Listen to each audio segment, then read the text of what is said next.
Olá, queridos irmãos e irmãs, saúdo a cada um de vocês com a paz do nosso Senhor e Salvador Jesus Cristo.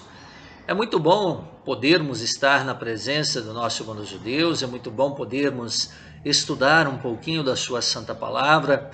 E aqui trago para vocês mais um assunto super importante para cada um de nós, que é a humilhação de Jesus. Eu quero explicar um pouquinho para vocês no que consiste a humilhação de Jesus. Eu inicio este momento de estudo da palavra, invocando a presença do nosso bondoso Deus triuno, Pai, Filho e Espírito Santo. Amém. Trago para vocês uma música muito bonita do nosso inário, música 398, Amoroso e Humilde Servo.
Muitos andam solitários, os famintos pedem pão, outros buscam liberdade, tantos gemem na aflição.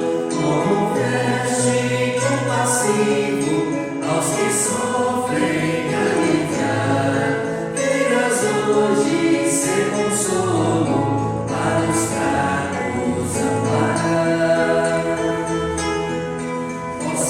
Luz reveladora deste amor esclarecer nossa mente pecadora, inspirando-nos a ver neste mundo sofredores, em teu nome nos amparar, mostrar-nos como é sublime teu amor compartilhar. Muito bem, como disse antes, vamos estudar um pouquinho sobre a humilhação de Jesus. E de início, nós temos que lembrar que Jesus, ele é verdadeiro Deus e verdadeiro homem. Vamos lembrar que lá no Credo Apostólico, nós confessamos a nossa fé assim: e em Jesus Cristo, seu único Filho, nosso Senhor, o qual foi concebido pelo Espírito Santo, nasceu da Virgem Maria, padeceu sob Pôncio Pilatos, foi crucificado, morto e sepultado. Essa primeira parte, do segundo artigo do Credo Apostólico, que nós queremos estudar um pouquinho aqui hoje. Então, Jesus, como Deus, como homem, ele veio ao nosso encontro, ele se faz presente entre os seus, entre o povo de Deus, e a sua concepção é o início da sua humilhação. Por quê? Porque Jesus deixou o trono, sendo Deus, deixou o céu, lugar perfeito, deixou a sua majestade de estar no céu para se humanar, se encarnar, se fazer homem, se tornar homem. Tudo por amor a todos nós. A vida de Jesus aqui neste mundo durou 33 anos, que vai da sua concepção até a sua morte. Durante este tempo, Jesus sofreu, Jesus passou por todas as provações que nós seres humanos passamos. Jesus teve dor, Jesus teve fome, Jesus teve sede, Jesus se entristeceu, Jesus chorou, Jesus lamentou a morte de entes queridos. Jesus trabalhava com seu pai na carpintaria.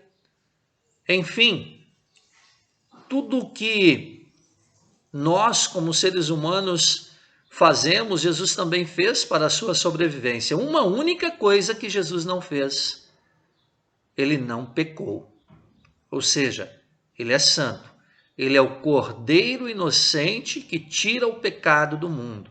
Ele é o Messias enviado por Deus para nos resgatar e nos salvar. Então, isto é o início da humilhação de Jesus. E aí eu quero aqui refletir com vocês passo por passo, começando na concepção. Todos nós sabemos que a concepção de Jesus trouxe alguns problemas para Maria e José. Por quê? Maria era uma jovem. Maria namorava com José, mas eles não eram casados. E como de repente Maria aparece grávida sem um casamento? Para a época, isso era grave, isso era pena de morte, né? E quem ficaria mal falada na história era Maria, e não José. Mais ou menos como hoje também, não é verdade? Não estou amenizando a situação hoje, tá, gente? Não que hoje isso seja normal. Normal não é. Continua sendo pecado. Não que no caso de Maria seja pecado, né? Porque Maria não teve relação com José. O que nela foi gerado foi obra de Deus. E veja o que diz Lucas 1, 30 e 31. Mas o anjo lhe disse: Maria, não temas, porque achaste graça diante de Deus. E eis que conceberás e darás à luz um filho, a quem chamará pelo nome de Jesus. Mesmo diante de toda aquela situação, mesmo diante daquele susto, tendo em vista ali o anjo na sua presença, Maria, no versículo 38, diz: aqui está a serva do Senhor, que se cumpra em mim conforme a tua palavra. E o anjo ausentou-se dela. Então aqui nós temos a parte introdutória da concepção de Jesus, que cabe a Maria. Mas também José teve dificuldades. E ao crer naquilo que Deus estava lhe falando pelo anjo, tanto Maria como José encararam como sendo uma oportunidade para servir a Deus. E realmente foram servos fiéis que tiveram um papel importante. Maria, que concebeu Jesus, que foi a mãe de Jesus, e José, pai de Jesus, né? Ou padrasto de Jesus. E eles criaram um menino, né? Na sua simplicidade. Mas não foi algo tão simples para eles, porque no contexto em que eles viviam, isso traria muitos problemas. Olha o que acontece no caso de José. Mateus 1, 18 a 21 diz assim: Ora, o nascimento de Jesus Cristo foi assim. Estando Maria, sua mãe, desposada com José, sem que tivessem antes coabitado, achou-se grávida pelo Espírito Santo. Mas José, seu esposo, sendo justo e não querendo infamar, resolveu deixá-la secretamente. Enquanto ponderava nessas coisas, eis que lhe apareceu em sonho um anjo do Senhor, dizendo: José, filho de Davi, não temas receber Maria, tua mulher, porque o que nela foi gerado é do Espírito Santo. Ela dará à luz um filho e lhe porás o nome de Jesus, porque ele salvará o seu povo dos pecados dele. Veja bem que José estava preparando uma fuga. Por quê? Porque se José fugisse, a culpa recairia sobre ele. Não é um ato de covardia, mas é um ato de amor à sua noiva Maria. Ele não queria que ela fosse difamada, mas então ele toma essa decisão de fugir. Antes disso acontecer, o anjo diz: não te preocupes, o que nela foi gerado é obra de Deus. É o Messias que está a caminho. Este é o Salvador prometido.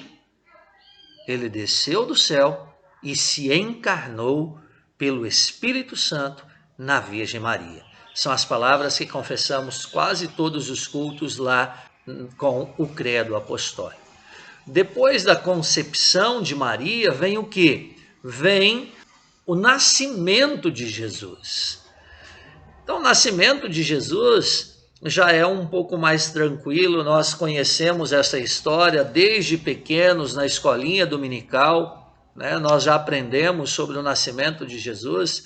E o que vale, então, a pena destacar aqui, nós temos o nascimento de Jesus registrado lá em Lucas capítulo 2, versículos 1 a 20, e é importante destacar que justamente no tempo de Jesus nascer, foi decretado um recenseamento, e José era de Belém, natural de Belém da Judéia, e eles viviam em Nazaré, na Galileia. Vocês têm noção de quantos quilômetros dava essa viagem? Olha, hoje, quando estava estudando para fazer este momento de reflexão, tive a curiosidade de procurar. São aproximadamente aí entre 145 a 155 quilômetros. Uma distância que para nós hoje é tranquilo. Você que está em Afonso Cláudio, daqui em Vitória, para ter uma noção mais exata. Então, caminhando daqui em Vitória não é muito legal, né? Imagine uma mulher grávida lá, né, prestes a dar à luz, que era o caso de Maria.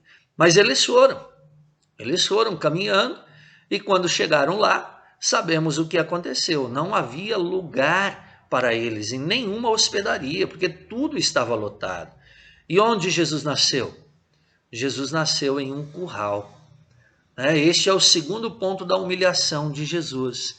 Ele nasce em berço de palha, em berço de capim. O berço de Jesus foi o coxo onde os animais comiam. É o que restou para Jesus. Na noite em que ele nasceu lá em Belém.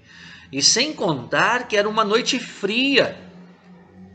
O texto bíblico diz que Maria o enrolou em panos simples, e o deitou naquela manjedoura, naquele coxo. E ali, então, assim acontece o nascimento do Messias. Não em berço de ouro, como os judeus esperavam, e ainda esperam até hoje, mas nasceu em berço de palha, mostrando humildade, simplicidade, mostrando que veio como servo sofredor, para assim nos libertar e nos salvar da condenação eterna. Então, leia lá em sua Bíblia o texto de Lucas no capítulo 2, versículos 1 a 20. Depois disso, nós temos 3 passos importantes. Jesus padeceu sob Pôncio Pilatos, Jesus foi crucificado e Jesus foi morto. Também essa história, a história da Páscoa, da Sexta-feira Santa, nós conhecemos muito bem, onde com 33 anos de idade, Jesus ele entra em Jerusalém, naquela entrada triunfal, no domingo de Ramos, e ali ele vai, na verdade, para se apresentar. Ele vai ali para a morte, ele caminha entrando em Jerusalém, naquele domingo de Ramos, ele está se entregando para morrer na cruz. Ele sabia o que estava reservado para ele, ele sabia o que esperava naquele momento, ele sabia que aquelas pessoas que gritavam o nome dele, bendito que vem em nome do Senhor, hosana nas maiores alturas, eram as pessoas que 3 dias depois estariam ali gritando para crucificá-lo e soltar Barrabás, um criminoso da época. Isto é mais um capítulo da humilhação de Jesus. Quando Jesus é entregue, qual é a cena que nos vem à mente? Ali no Getsêmani, ele é entregue por Judas, Pedro corta a orelha do soldado, mas Jesus diz: põe a tua espada na bainha, a minha hora chegou. E se entrega aos soldados e vai até Pilatos. Pilatos tinha todo o poder para libertá-lo, porque afinal ele não tinha cometido crime nenhum, mas fazia parte do plano de Deus para a nossa salvação, que o Cordeiro inocente fosse entregue. Cordeiro inocente que tira o pecado do mundo, como diz João Batista. Então, este Cordeiro está diante de Pilatos, humilde, sofrendo, sendo acusado injustamente. E Pilatos, então, lava suas mãos e o entrega para ser crucificado. Ele teve uma caminhada pelas ruas de Jerusalém como nenhum outro, né? Ninguém passou por essa humilhação de ter que carregar a sua própria cruz pelas ruas de Jerusalém, né? A ponto de não aguentar mais. Mas ele tem a ajuda deste homem, desse sirineu, né, que o ajuda a levar até no alto do Gólgota. Lá Jesus sendo pregado, sendo debochado, as pessoas o humilham mais ainda quando diz: não é este o Filho de Deus? O que está fazendo aí no alto dessa cruz?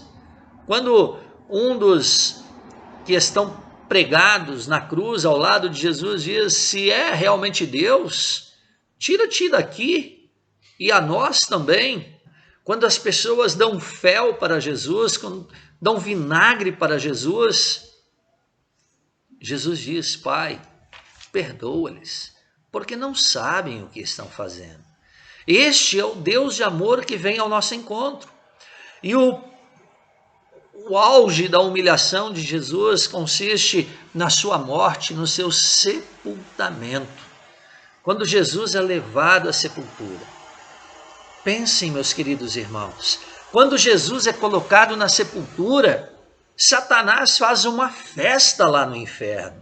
Satanás está felicíssimo, porque finalmente eu consegui destruir, finalmente eu venci. Satanás tenta vencer desde o princípio, quando tentou ser mais do que Deus, quando tentou Adão e Eva lá no Jardim do Éden. Agora ele tenta o próprio Senhor Jesus, tentou Jesus lá no deserto. E agora, Jesus é condenado, Jesus é morto, Jesus é sepultado. O que fazer? Aos seres humanos, lamentar, chorar, se entristecer, como os discípulos e os seguidores de Jesus fizeram. E a Satanás dar uma festa, festa da vitória. Né? Ali está, né, o auge, o ponto máximo da humilhação de Jesus. Mas Jesus não fica na sepultura, ele ressuscita ao 3º dia. E aí eu peço que vocês esperem para a semana que vem, que eu vou falar sobre a exaltação de Jesus na semana que vem. Não vou falar aqui hoje. Mas ainda indo para o final, né, dessa nossa reflexão de hoje, eu quero dizer que tudo isso fez parte do plano de salvação elaborado por Deus para cada um de nós, para nos libertar da morte, para nos salvar. Então veja bem, Jesus nos libertou do castigo pelo pecado.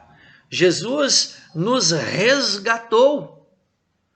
Jesus pagou pela nossa culpa. Isso está registrado em 1 Pedro, capítulo 2, versículo 24, onde lemos assim: carregando ele mesmo em seu corpo sobre o madeiro os nossos pecados, para que nós, mortos para os pecados, vivamos para a justiça. Por suas chagas fostes sarados. Ou seja, pelos ferimentos de Jesus, pela humilhação de Jesus, pela encarnação de Jesus, pela morte de Jesus, pelo sepultamento de Jesus, nós fomos sarados. Não é por nada mais. Ninguém mais pode fazer nada por nós. Jesus fez. Jesus levou sobre si os nossos pecados. Lá também, Jesus nos libertou da morte eterna. Pelos nossos pecados, nós merecíamos a condenação eterna. Mas hoje, para quem está em Cristo, não existe mais nenhuma condenação, conforme registrado em Romanos 8:1. Também, em 2 Timóteo 1:10, nós lemos assim: e manifestada agora pelo aparecimento de nosso Salvador Jesus Cristo, o qual não só destruiu a morte, como trouxe à luz a vida e a imortalidade mediante o Evangelho. Ou seja, Jesus nos trouxe a imortalidade. Jesus, com o seu sangue, nos deu uma nova vida, uma nova oportunidade para estar com Ele no céu. Ele saiu do céu, desceu à terra, se encarnou, nasceu, ele padeceu sob Pôncio Pilatos, ele foi crucificado, ele foi morto, ele foi sepultado, para que nós tivéssemos uma nova vida. Por isso, nós somos resgatados da morte, da condenação eterna. E aqui não estou falando da morte temporal, da morte física, estou falando da morte eterna. Por isso, hoje, com o apóstolo Paulo, em 1 Coríntios 15, 55 e 57, nós podemos dizer: onde está, ó morte, a sua vitória? Onde está, ó morte, o teu aguilhão? O aguilhão da morte é o pecado, e a força do pecado é a lei. Graças a Deus que nos dá a vitória por intermédio de nosso Senhor Jesus Cristo. É por intermédio de Jesus. E aqui eu preciso deixar bem claro, gente. Não é por intermédio de Maria, tá? Não é por intermédio de Maria. É por intermédio de Jesus. O nosso Salvador é Jesus. Ele que pagou o preço pelos nossos pecados. Não Maria, não José, não Pedro, não Paulo, nenhum dos discípulos. Jesus pagou o preço. Cristo também me libertou do poder de Satanás. Hoje Satanás já não tem mais poder sobre nós. Ele, sim, nos tenta, nos persegue, mas ele não tem poder sobre aqueles que estão em Cristo Jesus. Nós pertencemos a Jesus. O hino 389 do nosso hinário diz assim: estamos no mundo, mas dele não somos. Nós não somos deste mundo, nós estamos aqui de passagem. Nós nos preparamos para estar com Cristo. Nós, cristãos, nos preparamos para estar com Cristo, o que é incomparavelmente melhor. Então, Jesus preparou tudo isso para nós. E agora nós esperamos o dia em que poderemos estar com Jesus lá no céu. Cristo me libertou com o seu sangue, com o seu sofrimento, com a sua morte.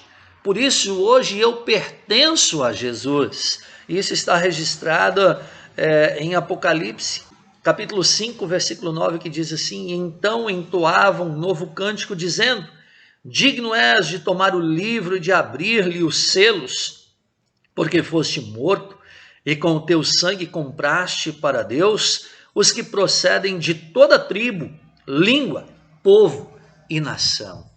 Veja bem, Jesus nos comprou. Jesus comprou todas as nações. Em 1 Timóteo, capítulo 2, versículo 4, é bem claro: onde Paulo escreve a Timóteo dizendo o qual ele, Deus, deseja que todas as pessoas sejam salvas e cheguem ao pleno conhecimento da verdade. Jesus libertou todos, Jesus salvou todos. O problema é que o ser humano insiste em não crer em Jesus. E aí nós lembramos do que diz o evangelista Marcos: quem crer e for batizado será salvo. Quem, porém, não crer, esse será condenado. Então, queridos irmãos, a salvação, ela foi conquistada por Jesus, mediante todo o seu sofrimento, mediante toda a sua humilhação, tudo que Jesus fez aqui neste mundo até ser baixado à sepultura. A condenação do ser humano cabe ao ser humano. Deus entregou de graça. Deus nos deu como um grande presente a salvação, o perdão, a vitória de Jesus. Cabe a nós uma única coisa, uma única, queridos irmãos, nada mais. Crer. Creia no Senhor Jesus e será salvo. É isto que cabe a nós seres humanos, porque o mais Jesus já fez por nós quando padeceu, quando morreu na cruz do Calvário. Diante de tudo isso, nos resta uma única coisa: louvar, servir, agradecer o nosso bondoso Deus. E veja o que diz o Salmo 100, versículos 1 e 2. Celebrai com júbilo ao Senhor todas as terras, servi ao Senhor com alegria, apresentai-vos diante dele com cântico. Como filhos de Deus, quero servir ao Senhor. Como filhos de Deus, quero honrar ao meu Deus. Quero agradecer ao meu Deus por tudo que ele fez por mim, entregando o seu único filho, destituindo o seu filho do trono celestial para entregá-lo nas mãos de homens que lhe torturaram, que lhe fizeram sofrer, que lhe mataram por causa dos meus e dos teus pecados. Lembremos sempre disso. Nós somos perdoados por graça, de graça. Nós recebemos este grande presente, mas alguém pagou por isso. E esse alguém foi Jesus. Que Deus te abençoe e nos abençoe hoje e sempre. Amém. Vamos orar. Querido Deus e grandioso Pai Celestial, muito obrigado por ter enviado o teu Filho unigênito para que viesse ao mundo, para que por meio do seu sofrimento, da sua morte, da sua ressurreição, nos desse perdão e salvação eterna. Não temos como contribuir, mas nós podemos te agradecer e te servir dia após dia.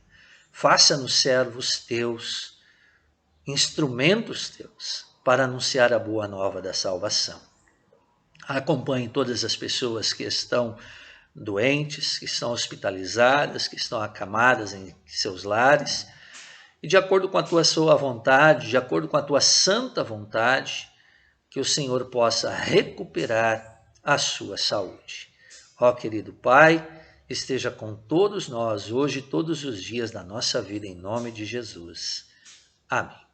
Pai nosso que estás nos céus, santificado seja o teu nome, venha o teu reino. Seja feita a tua vontade, assim na terra como no céu. O pão nosso de cada dia nos dá hoje. E perdoa-nos as nossas dívidas, assim como nós também perdoamos aos nossos devedores. E não nos deixes cair em tentação, mas livra-nos do mal. Pois teu é o reino, o poder e a glória para sempre. Amém. O Senhor nos abençoe e nos guarde. O Senhor faça resplandecer o seu rosto sobre nós e tenha misericórdia de nós. O Senhor sobre nós levante o seu rosto e nos dê a paz. Amém. Muito obrigado por estar aí do outro lado da telinha, me ouvindo, se alimentando da palavra de Deus, muito importante neste momento em que não estamos podendo ir na igreja, mas digo a vocês que estamos trabalhando para isso e com a graça de Deus, em breve, estaremos retornando com algumas atividades, se Deus assim o permitir. como disse antes, não perca a próxima devoção. Semana que vem irei falar sobre a exaltação de Jesus, tá? Também muito importante para a gente compreender este desfecho final do que aconteceu aí na humilhação de Jesus. Para concluir, deixo para vocês mais uma música, Nosso Deus e Pai Bondoso. Fiquem com Deus e até o nosso próximo encontro virtual.